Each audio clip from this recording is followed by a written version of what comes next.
Hello everyone, it's Colin with the Knox County Fire Bureau, and today we're in Farragut, Tennessee at Rural Metro Fire Station 41 to meet with Captain Brad Rettig, who's going to take the time to explain for us the differences between structural firefighters, the ones that show up on the big trucks, and wildland firefighters, who as a specialized group are called in to fight larger fires in green spaces like acres of property or the woods behind your house.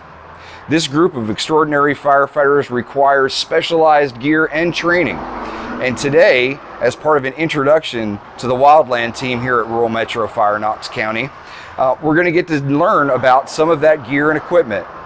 So stay with us, and maybe we'll even get some tips to learn how we can be fire-wise safe around our homes. Hello everybody, my name is Captain Rettig with Rural Metro Fire Department. This is my partner, Dustin Perrin.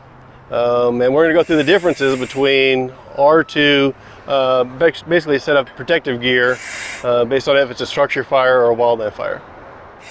So some big differences that you'll notice right away is one, Dustin has everything put on all the way up to the SCBA, which protects his airway when you enter into a structure and that smoke is all around you. On the wildland side, the closest we would get to that is we have shrouds that we can wear, and we would pull that up over our faces.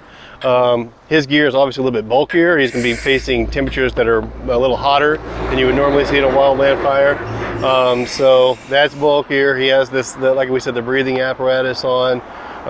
You can see over here he has a thermal imaging camera that he could use inside there. So this is probably the envelope you're most used to seeing when you watch any fire movie or show, and you've probably seen us out working in this. What you've seen less often is probably this set of gear. So again, we protect all the way down to our sleeves. Obviously both sets of us will wear gloves when we're in action. A lot lighter. This is still Nomex. It is rated to a standard for protection. It's not as high as that one, but it will protect us in the wildland fire setting. So that goes all the way down to our boots, to our head. The gear that we wear in a wildland fire has to be rated for wildland fire, so it has to meet certain specs. So as far as communications go with the other firefighters who are on the scene and that are in that area that we need to talk with, Mr. Perrin has a radio kind of hidden here in his pocket. Goes up and around. Here's a speaker mic where you can talk to other people that are on the fire ground on a structure fire. They have basically the same setup.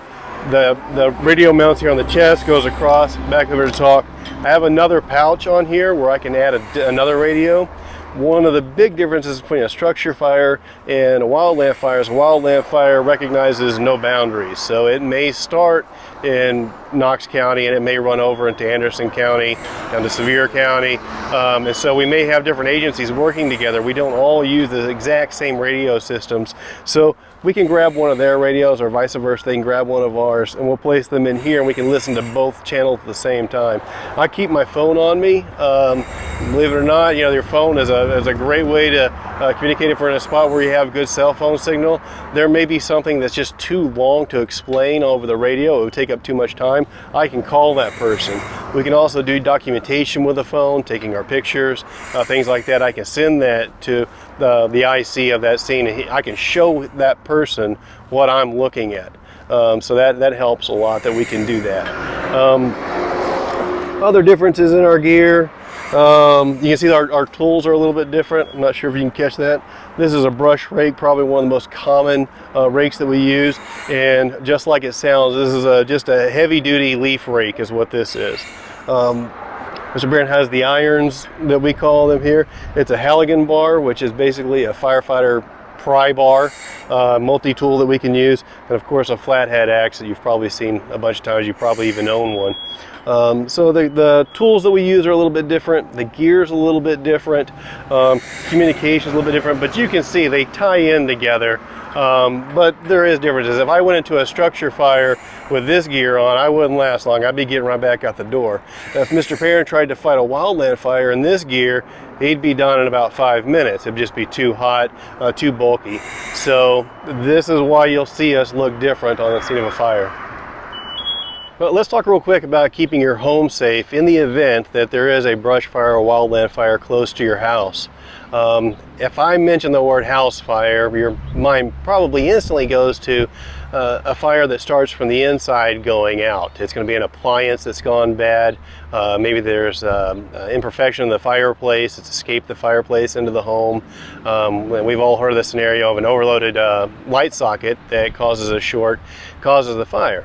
You can also have a house fire that starts from the outside going in. There's a lot of things you can do around your house to prevent that from happening. One, just general yard maintenance. Have your lawn mowed nice. If you have leaves around the house, you're going to rake them away from your house. Also, you need to look at the vegetation that's closest to your house. If that vegetation is creating what we call a ladder, it basically can start at the ground, work up those plants and potentially trees, get into that higher canopy and stretch over to the house. That can cause a house fire that way. You look at the fuels that are around your house. A lot of people will stack their wood for the fireplace and close to the house. We want to try to get that away from the house.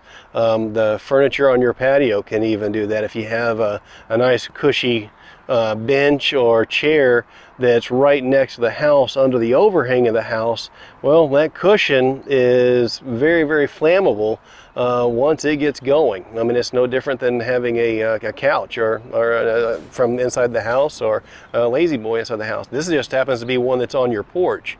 And the dangerous part about that is you may not be out there to see that happen.